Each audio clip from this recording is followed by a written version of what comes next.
Happy Friday and welcome to this week's episode of Sports Corner. I'm Cole Young and a lot has happened in the last week, so let's jump right in.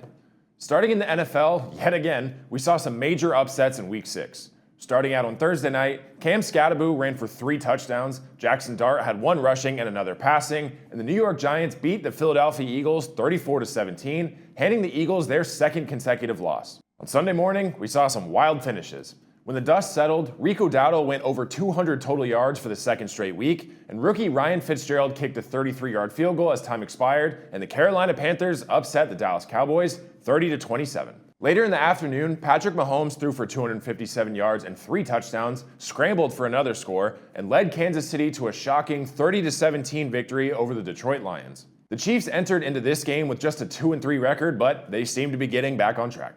The upsets didn't stop on Sunday, though. We had another doubleheader matchup on Monday Night Football, and the underdogs took home the wins in each game. Bijan Robinson recorded 238 total yards and 1 touchdown to lead the Atlanta Falcons to a 24-14 win over the Buffalo Bills on Monday night.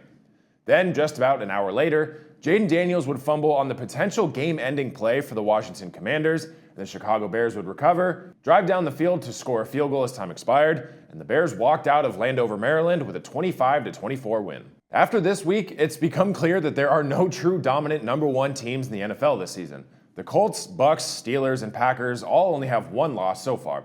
Even then, all of these teams are just a couple plays away from having losing records.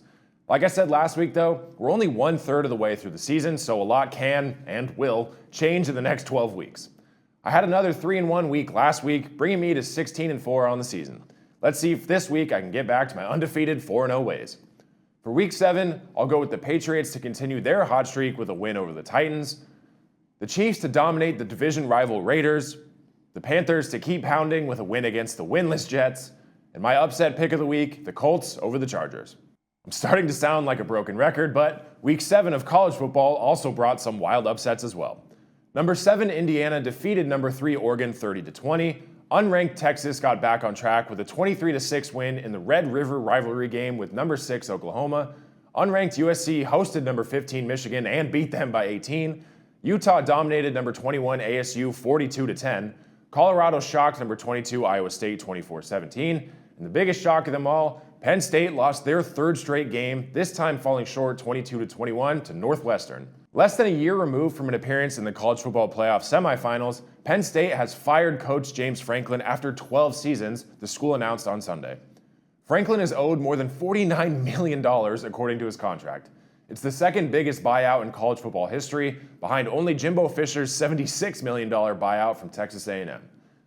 Following a heartbreaking overtime loss to Oregon, the Nittany Lions then were upset by previously winless UCLA, then Northwestern at home. Those 2 losses proved to be the final straw, and Franklin's time at Penn State has come to an abrupt end. Looking ahead to this week, as per usual, there are some good matchups to look forward to. Number 10 LSU will travel to take on one of the biggest surprises of the season, number 17 Vanderbilt at 9 a.m. tomorrow morning. Then, at 12:30 p.m. on ABC, number 9 Georgia will host undefeated number 5 Ole Miss for a massive SEC matchup. At 4:30 p.m., there's another huge SEC game, when number 11 Tennessee and number 6 Alabama square off in Tuscaloosa, Alabama.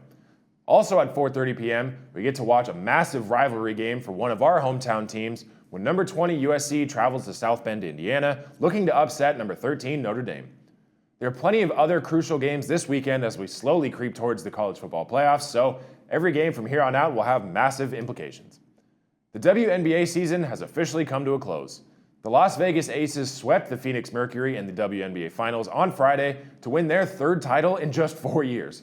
Asia Wilson scored 31 points to lead the Aces to a 97-86 victory in Phoenix and close out the best-of-7 finals with a 4-0 sweep. Las Vegas built an early lead and were up by as many as 20 points in the 3rd quarter before Phoenix cut the lead to single digits.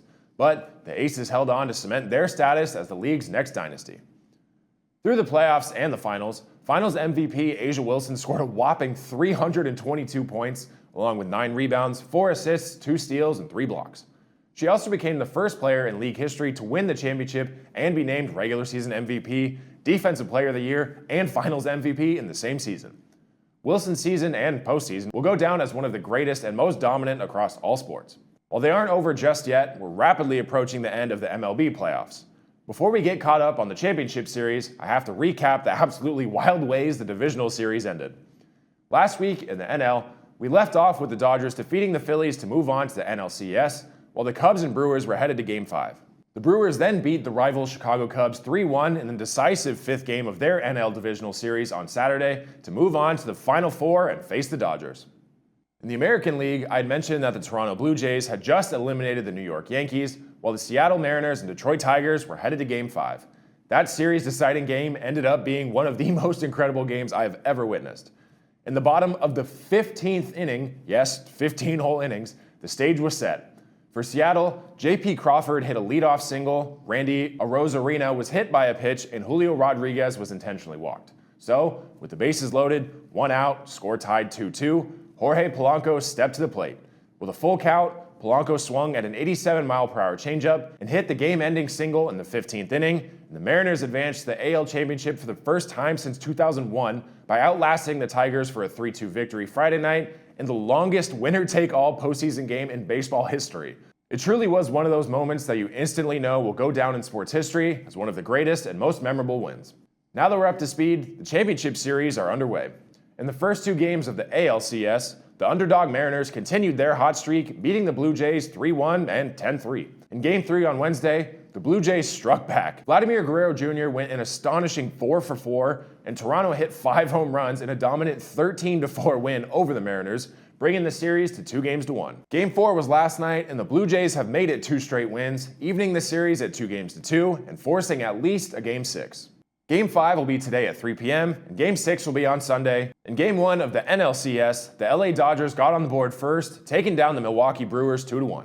Then, in Game 2, Yoshinobu Yamamoto pitched a 3-hitter for the first postseason complete game in 8 years as the Dodgers beat the Brewers 5-1 on Tuesday night to extend their series lead to 2-0.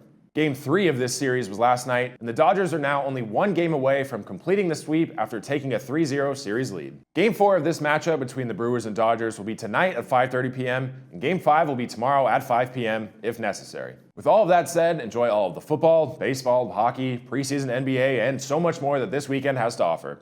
Thanks for tuning in to this week's episode of Sports Corner. Come right back next Friday for more news, updates, and highlights from all across the sports world. I'm Cole Young. Have a great weekend. I'll see you next time.